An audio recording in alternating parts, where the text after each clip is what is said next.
Assalamualaikum warahmatullahi wabarakatuh. Saya Nur Aida Ramadhani Safitri dari kelas 12 MIPA 3. Kali ini saya akan membuat video yang bertujuan untuk memenuhi ujian praktikum mata pelajaran Pendidikan Agama Islam.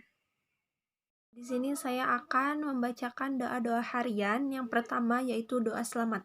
Bismillahirrahmanirrahim. Allahumma inna as'aluka salamatan fid din wa afiyatan fil jasadi wa ziyadatan fil ilmi wa barakatan fil rizki wa taubatan qoblal maut wa rahmatan i'dal maut wa maghfiratan ba'dal maut. Allahumma hawwin alaina fi sakaratil maut wa najata minan nari wal afwa indal hisab. Rabbana la tujigh qulubana ba'da idh hadaitana wa hab lana min ladunka rahmatan innaka antal wahhab. Rabbana atina fid dunya hasanah wa fil akhirati hasanah wa qina adzabannar. Artinya, sesungguhnya kami memohon kepadamu keselamatan dalam agama, keselamatan dalam tubuh, bertambah dalam ilmu dan keberkahan rizki, taubat sebelum mati, mendapat rahmat sebelum mati, dan mendapat pengampunan sesudah mati. Ya Allah, ringankanlah saya dari syakaratul maut, lepaskanlah dari api neraka, dan mendapat maaf ketika dihisab. Ya Allah, jangankanlah Engkau goyahkan kami ketika kami sudah mendapat petunjuk. Beri kami rahmat-Mu yang maha pengasih. Ya Allah, berikanlah hamba kebaikan di dunia dan di akhirat. Jauhkanlah kami dari api neraka. Doa untuk bepergian. Bismillahirrahmanirrahim. Subhanalladzi syahara lana hadza wa ma kunna lahu muqrinin wa inna ila rabbana lamunqalibun. Artinya, segala puji bagi Allah, Maha Suci Allah yang telah menundukkan semua kendaraan ini bagi kami, padahal sebelumnya kami tidak mampu menguasainya. Dan sesungguhnya hanya kepada Tuhan kamilah kami akan kembali. Selanjutnya, doa untuk orang tua. Bismillahirrahmanirrahim. Rabbighfirli wa liwalidayya warhamhuma kama rabbayani shaghira. Artinya, ya Allah, ampunilah aku dan kedua orang tuaku serta sayangilah mereka seperti mereka menyayangiku di waktu kecil. Selanjutnya, doa ilmu yang bermanfaat. Bismillahirrahmanirrahim. Allahumma inna as'aluka ilman nafi'an wa rizqan thayyiban wa amalan mutakabbalan. Artinya, ya Allah, sesungguhnya aku memohon kepadamu ilmu yang berguna, rizki yang baik, dan amal yang baik. Selanjutnya, saya akan menjelaskan bagaimana praktek tata cara pengurusan jenazah. Apabila seseorang telah dinyatakan positif meninggal dunia, ada beberapa hal yang harus disegerakan dalam pengurusan jenazah oleh keluarganya, yaitu memandikan, mengkafani, menyolatkan, dan menguburkannya. Namun, sebelum mayat itu dimandikan, ada beberapa hal yang harus diperhatikan, yaitu seperti berikut. Yang pertama, pejamkanlah matanya dan mohonkanlah ampun kepada Allah Subhanahu wa Ta'ala atas segala dosanya. Dan yang kedua, tutuplah seluruh badannya dengan kain sebagai penghormatan dan agar tidak kelihatan auratnya. Yang ketiga, ditempatkan di tempat yang aman dari jangkauan binatang. Yang keempat, bagi keluarga dan sahabat-sahabat dekatnya tidak dilarang untuk mencium si mayat. Poin yang pertama, tata cara pengurusan jenazah yaitu memandikan jenazah. Syarat-syarat wajib memandikan jenazah. Yang pertama, jenazah itu orang Islam, apapun alirannya, dari mazhab, ras, suku, dan profesinya. Yang kedua, didapati tubuhnya walaupun sedikit. Selanjutnya, yang berhak memandikan jenazah. Pertama, apabila jenazah itu laki-laki, yang memandikannya hendaklah laki-laki pula. Perempuan tidak boleh memandikan jenazah laki-laki kecuali istri dan mahramnya. Selanjutnya, apabila jenazah itu perempuan, hendaklah dimandikan oleh perempuan pula. Laki-laki tidak boleh memandikan kecuali suami atau mahramnya. Selanjutnya, apabila jenazah itu seorang istri, sementara suami dan mahramnya ada semua, suami lebih berhak untuk memandikan istrinya. Apabila jenazah itu seorang suami, sementara istri dan mahramnya ada semua, istri lebih berhak untuk memandikan suaminya. Kalau mayatnya anak laki-laki atau anak perempuan masih kecil, perempuan atau laki-laki dewasa boleh memandikannya.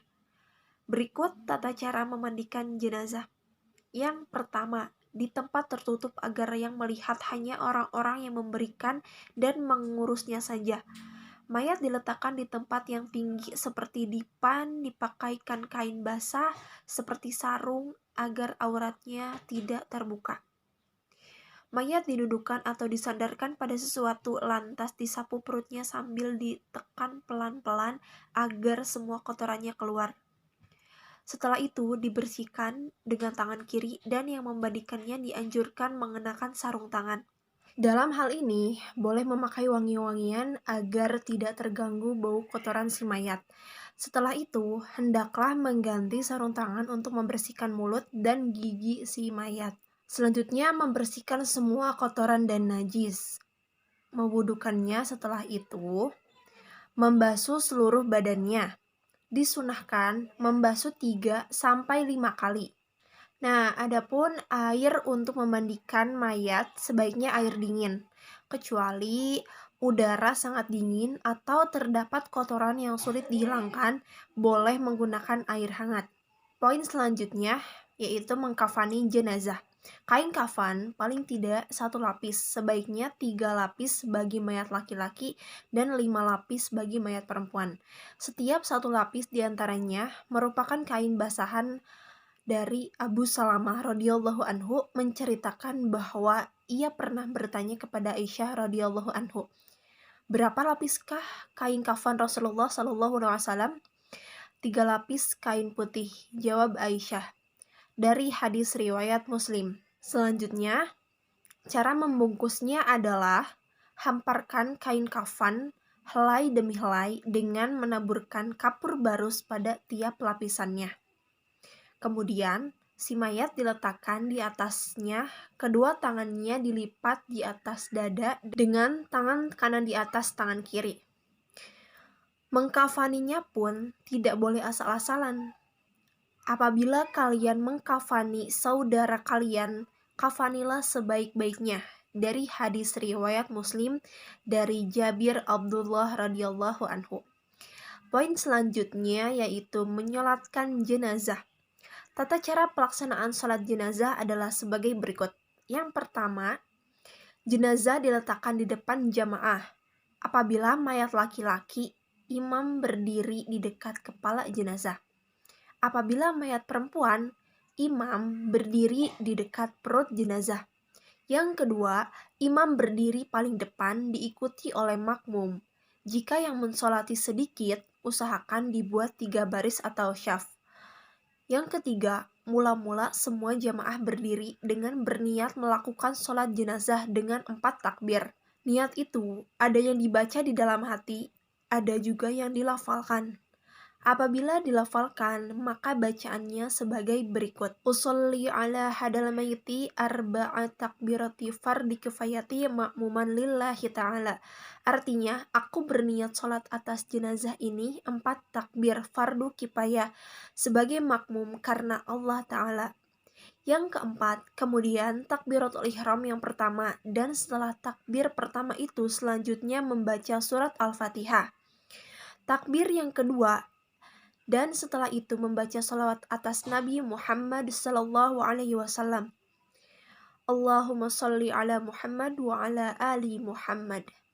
Selanjutnya takbir yang ketiga. Kemudian membaca doa untuk jenazah. Bacaan doa bagi jenazah adalah sebagai berikut.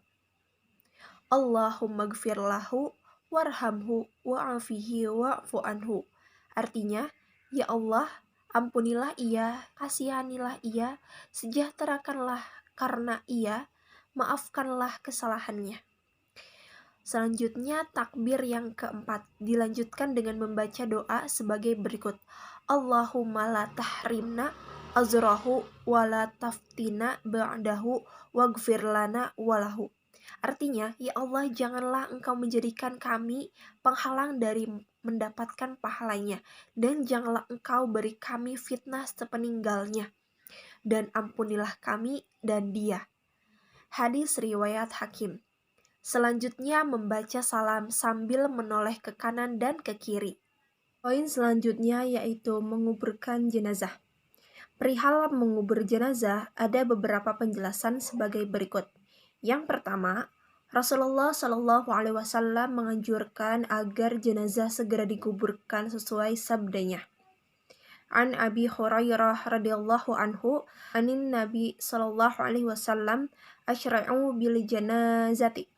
Riwayat Bukhari Muslim. Artinya, dari Abu Hurairah radhiyallahu anhu, dari Nabi Muhammad sallallahu alaihi wasallam bersabda, segerakanlah menguburkan jenazah. Dari hadis riwayat Bukhari Muslim. Yang kedua, sebaiknya menguburkan jenazah pada siang hari. Menguburkan mayat pada malam hari diperbolehkan apabila dalam keadaan terpaksa, seperti karena bau yang sangat menyengat, meskipun sudah diberi wangi-wangian, atau karena sesuatu hal lain yang harus disegerakan untuk dikubur. Yang ketiga, anjuran meluaskan lubang kubur. Rasulullah Shallallahu Alaihi Wasallam pernah mengantar jenazah sampai di kuburnya. Lalu beliau duduk di tepi lubang kubur dan bersabda, luaskanlah pada bagian kepala dan luaskan juga pada bagian kakinya. Ada beberapa kurma baginya di syurga. Dari hadis riwayat Ahmad dan Abu Daud. Yang keempat, menguburkan 2 atau 3 jenazah dalam satu liang kubur. Hal itu dilakukan sewaktu usai perang Uhud. Rasulullah Shallallahu Alaihi Wasallam bersabda, galilah dan dalamkanlah, baguskanlah dan masukkanlah 2 atau 3 orang di dalam satu liang kubur. Dahulukanlah orang yang paling banyak menghafal Al-Quran. Dari hadis riwayat Nasai dan Tirmizi dari Hisham bin Amir radhiyallahu anhu. Yang kelima, bacaan meletakkan mayat dalam kubur. Apabila meletakkan mayat dalam kubur, Rasulullah Shallallahu Alaihi Wasallam membaca Bismillahi wa ala millati wa ala rasulillah. Sekian video penjelasan dari saya. Kurang lebihnya mohon maaf. Wassalamualaikum warahmatullahi wabarakatuh.